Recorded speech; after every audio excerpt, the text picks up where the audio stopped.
വീട്ടിലേക്ക് വീണ ബോൾ തിരികെ കൊടുത്തില്ല. അധ്യാപകനെ കുത്തിപ്പരിക്കേൽപ്പിച്ച വിദ്യാർത്ഥി. ഇപ്പോൾ കാലം പോയൊരു പോക്ക്.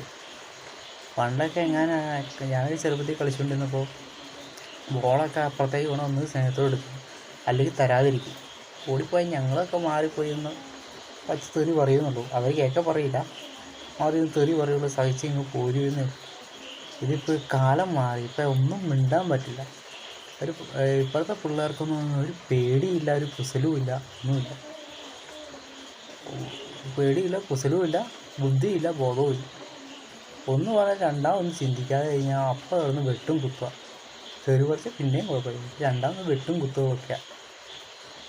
അപ്പം അതുകൊണ്ടൊക്കെ ഇപ്പോഴത്തെ പിള്ളേരൊക്കെ സ്ട്രിക്റ്റായിട്ട് ഒരു ഭയം വരുത്തണം. അതിന് നമ്മുടെ നിയമ സംവിധാനം തീർച്ചയായിട്ടും മുൻകൈ എടുക്കണം. അത്രേ ഇപ്പോൾ ഈ ഒരു പ്രശ്നത്തിന് പരിഹാരമുള്ളൂ. അല്ലെങ്കിൽ ബോൾ കൊടുക്കില്ല, അതൊരു ചെറിയ വിഷയമാണെങ്കിൽ ക്ഷമാപണത്തോട് ചോദിച്ചാൽ കൊടുത്തേനെ. ഇത് വല്ല തെറിയും പറഞ്ഞു കാണും, അല്ലെങ്കിൽ ആ പുള്ളിയുടെ വാശിയായിരിക്കാം.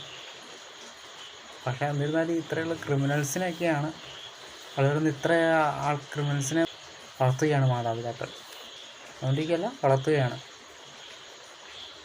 തീർച്ചയായിട്ടും ഇത് നിയമം നടപടികൾ എടുക്കേണ്ട കാര്യങ്ങൾ തന്നെയാണ്. കൗൺസിലിംഗ് അല്ല, തീർച്ചയായിട്ടും ഇത്ര ബോധവൽക്കരണങ്ങൾ ചെറുപ്പം മുതലേ വിദ്യാർത്ഥികൾക്ക് കൊടുക്കേണ്ടത് ആവശ്യമാണ്.